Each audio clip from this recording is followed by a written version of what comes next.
नमस्कार, सार्वमंथन न्यूज महाराष्ट्रमध्ये आपलं स्वागत. पाहुयात आजची सविस्तर बातमी.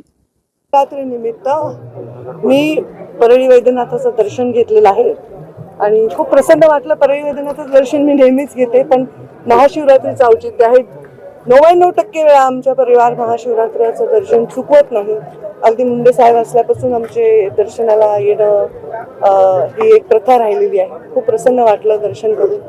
सर्व आजूबाजूच्या आणि पंचक्रोशीतल्या राज्यातल्या सर्व लोकांसाठी त्यांचं कल्याण हो हीच प्रार्थना ईश्वराला. महापशुधन आणि शिवरात्र असं दुहेरी योग परळीकरांसाठी यावेळेस होता आणि महापशुधन एक्सपो आम्ही केला. आता मी मंत्री आहे आणि मी परळीचे आहे आणि म्हणून शिवरात्रीचं औचित्य साधून आम्ही इथे केलं. कारण ग्रामीण भागातले इथे लोक येतील, पूर्ण राज्यभरातून लोक दर्शनाला येतात, तर त्यांना महापशुधन एक्सपोचाही लाभ व्हावा, बघायला मिळावं असं प्रयोग आमचा आम्ही केला आणि तो यशस्वी झाला आहे. सगळीकडनं लोक येतात आणि अगदी कुटुंबासहित येतात आणि बघतायत, वेगवेगळे अभ्यास करतायत, वेगवेगळे ज्ञान घेत आहेत. हे बघून मला बरं वाटलं.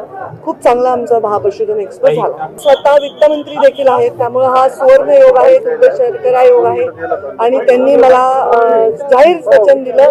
ते मला नसून ते महाराष्ट्रातील पशुपालकांना, शेतकऱ्यांना त्यांनी दिलंय आणि तरुणांना दिलंय की उद्योजक निर्माण व्हावे ग्रामीण भागात. तर एक चांगली स्कीम त्यांच्या निदर्शनाखाली, त्यांच्या सूचनानुसार आम्ही डिझाईन करतो आहोत आणि नक्कीच महाराष्ट्रातील ग्रामीण युवक हा उद्योजक बनेल असा आमचा प्लॅन आहे. सार्वमंथन न्यूज महाराष्ट्राला लाईक करा, शेअर करा, सबस्क्राईब करा.